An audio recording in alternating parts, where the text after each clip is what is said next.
வாழ்க வளமுடன்! பேராசிரியர் டாக்டர் துரை லோகநாதனின் வினாவிடை தத்துவச் சிறுகதைகளுள் ஒன்றான திருட்டிலும் ஒருவித நேர்மையை முதல் பகுதியில் கண்டோம். அதன் தொடர்ச்சியை இன்று இரண்டாம் பதிவில் காண்போம். வாருங்கள். திருட்டிலும் ஒருவித நேர்மை காட்டிய ரங்கன் அந்த ஊராரால் வெளியேற்றப் பெற்றான். வெளியேறியவன் என்ன செய்தான்? வாருங்கள், கதைக்குள் செல்வோம். உணவை மட்டுமே குறிவைக்காமல் கிடைத்த பொருள்களையும் களவாடினான்.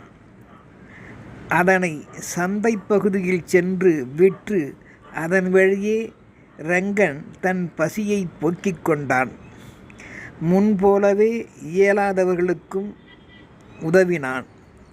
தன் மனதையும் அதன் வழி ஆறுதல் படுத்தி கொண்டான். அவன் மனதில் ஒரு வகை எண்ணம், வெறும் அழகினை மட்டுமே ரசித்திடும் இந்த கலியுகத்தில் ரங்கனான இவனுக்கு தன் திறமைக்கு மதிப்பு அளிக்காதவர்களை பற்றி நினைக்கவும் செய்தான்.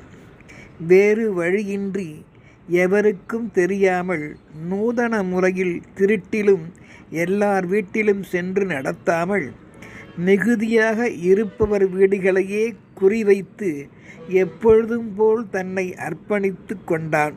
இது அவன் காட்டும் ஒருவித நேர்மை என்று கூட சொல்லலாம். ஏழைகளின் வீட்டில் கை வைப்பதில்லை. கொள்ளையடிக்கும் பெரும் பணக்காரர்கள் வீட்டில் கொள்ளையடித்தான் என்பதும் ஒரு வகையான போக்கே. சமயத்தில் அவன் அவ்வாறு செயல்படும்போது அகப்பட்டாலும் காவலர்கள் இவனை மன்னித்து புத்திமதி கூறி பெட்டி கேஸ் போல அடிக்கடி சரி செய்து விடுவித்தும் பிடித்தும் வருவது வாடிக்கையான வேடிக்கை ஒன்றாகவே மாறிவிட்டது ரங்கனின் வாழ்வில். காரணம், அப்படி ஒன்றும் இவன் குற்றம் செய்யவில்லையே. பசிக்காக மட்டுமே அளவோடு திருடுகின்றான். திருட்டுதான் என்றாலும் வாழ வழிகாட்டாதவர்கள் மத்தியில் இவன் என்ன செய்ய முடியும்?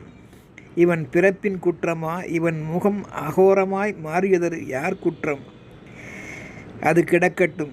இருப்பவர்கள் இல்லாதவர்களுக்கு எல்லா வகையிலும் உதவி அரவணைத்து வாழ வைக்க வேண்டும். ஏன் செய்யவில்லை என்ற புரிதலையும் தன் செயலால் உணர்த்தி வந்தான் அடிக்கடி ரங்கன் மற்றவர்களிடம். நிரந்தரமாய் பாதுகாப்பவர் இவனை போன்றவர்களுக்கு அமைந்துவிட்டால் ரங்கன் ஒரு நாளும் நெறி பெறட மாட்டான் அல்லவா? நாமும் சிந்திக்க வேண்டும். இது நல்லோரின் யூகங்களாகவும் அமைந்துவிட்டன. அவனது ஆழ்மன எண்ணங்களும் அதுவே ஆகும். எல்லாருக்கும் எல்லாமும் கிடைத்துவிட்டால் ரங்கன் போன்ற குறுக்கு புத்தி எவருக்குமே வராதல்லவா? இது ரங்கனின் எண்ணம். பூ போன்ற அவனது உள்ள கிடக்கையும் ஆகும். அவன் பிறந்த நேரம் பலரை பலவிதமாக எண்ண வைக்கின்றது. என்ன செய்வான்? விதியால் வீதியில் அலைந்து தடுமாறுகின்றான். மாறுவது மாற்றம் ஒன்றே, அடிக்கடி மாறக்கூடியதும் அதுவே. நல்ல மாற்றத்தை அவனுக்குள் வரவழைக்க நல்லோர் மாற்றம் கொண்டாள். பிறர்க்கும் உதவிடும் எண்ணத்தை வரவழைத்து கொண்டாள். ரங்கனைப் போன்றோர் பிறரின் உதவிடும் கரங்களால் தெருவில் நிற்க வேண்டிய அவசியமுண்டோ? சிந்திக்க வேண்டும். ரங்கனை போன்றவர்கள் தனக்கு கிடைத்த உபகாரங்களுக்கு உழைக்க மாட்டேன் என்றா சொல்லுகின்றார்கள்? இல்லையே. வாய்ப்பு கிட்டாமையில் தானே இவ்வாறு தவறான நிலைக்கு தள்ளப்படுகின்றார்கள்.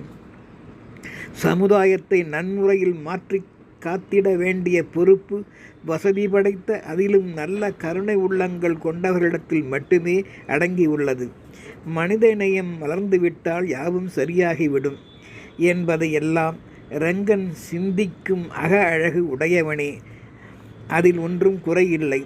அந்த அழகினை உணரும் நல்லோரால் ரங்கன் புத்துயிர் பெறுவான், செயல்மாற்றம் பெறுவான் என்ற நம்பிக்கை மட்டும் எவர்க்கும் வேண்டும்.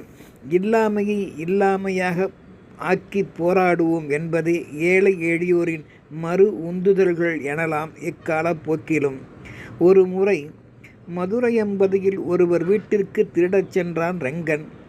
உள்ளே நுழைந்தவன் அடுப்பங்கரைகளுக்கு சென்று உணவுகளை மட்டும் எடுத்து கட்டிக்கொண்டு புறப்பட்டான். பின் மாமூல்படி பல நாட்கள் கழித்து ஒரு செட்டியார் வீட்டிற்குள் பொன்னும் பொருளும் தேவைக்கு அதிகமாக இருப்பதை அறிந்து அதில் சிறிதளவு சுரண்டி தன்னையும் தன்னைப் போல் உள்ளவர்களையும் வறுமைப்பிடியிலிருந்து சற்றேனும் விடுவிக்க எண்ணமும் கொண்டான். உள்ளே நுழைந்தவன் செட்டியாரும் அவரது மனைவியும் தனித்தனியே எதிர் எதிர் அறையில் உறங்கிக் கொண்டிருப்பதைக் கண்டான். விழித்துள்ளார்களா உறங்குகின்றார்களா என்பது புரியாமல் தடுமாறி திகைத்தான். மெதுவாக பூனையைப் போல் உள்ளே நுழைந்து செட்டியார் தலையணை அடியில் கை வைத்து பார்த்தபோது அங்கே பீரோ அலமாரி சாவிக்கொத்து இருக்கும் என்று கருதியவன் ஏமாந்தும் போனான். காரணம், செட்டியாரின் தலையணை அடியில் அந்த பீரோ அலமாரி சாவிக்கொத்து இல்லவே இல்லை. இருக்குமென்று கருதி மேலும் மேலும் தேடி துளாவினான். விழித்து கொண்ட நல்ல இதயமும் ஏக்கமும் கொண்டிருந்த அந்த செட்டியார் அவனது கையை இறுக பிடித்து கொண்டு, அட முட்டாளே, இது மதுரை என்பதை நீ உணரவில்லையா? மீனாட்சி அரசாங்கமல்லவா நடைபெறும் இடம் இது, உனக்கு புரியவில்லையா? அப்படி இருக்க என்னிடமா நீ தேடி வந்த அந்த கொத்துச்சாவி இருக்கும்?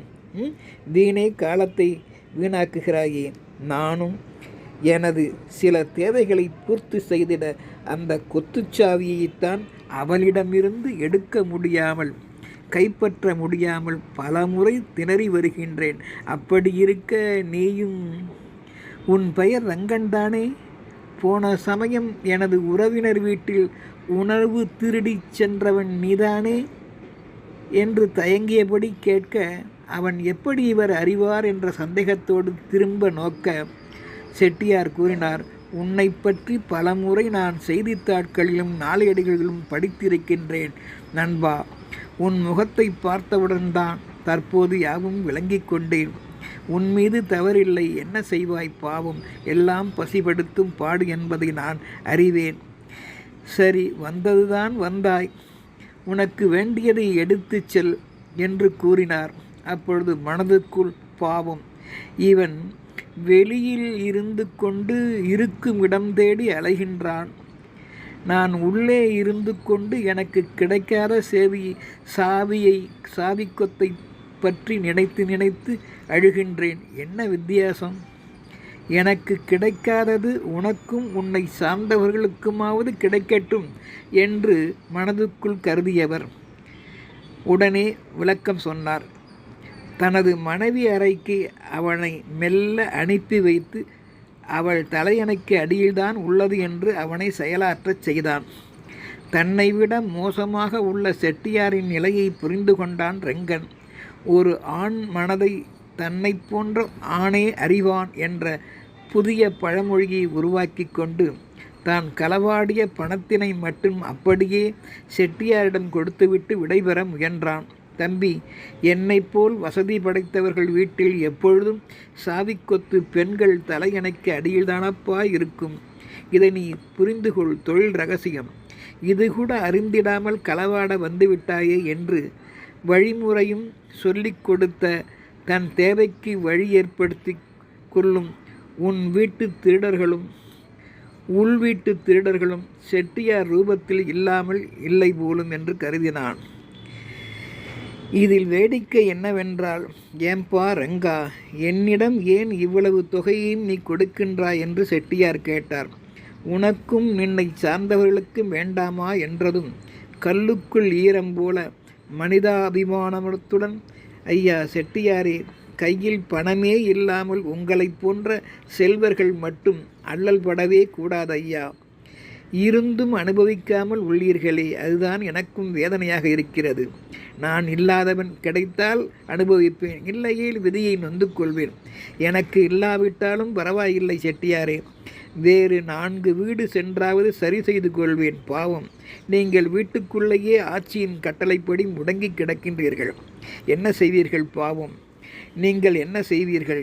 இருந்தும் இல்லாமலும் கைக்கு எட்டியது வாய்க்கு எட்டாமலும் தானே உள்ளீர்கள். இதில் எந்தவித தவறும் இல்லை செட்டியாரே. கடைத்தேங்காயை எடுத்து உரிய கடைக்காரரிடமே கொடுப்பதில் எனக்கு மிக்க மகிழ்ச்சிதான்.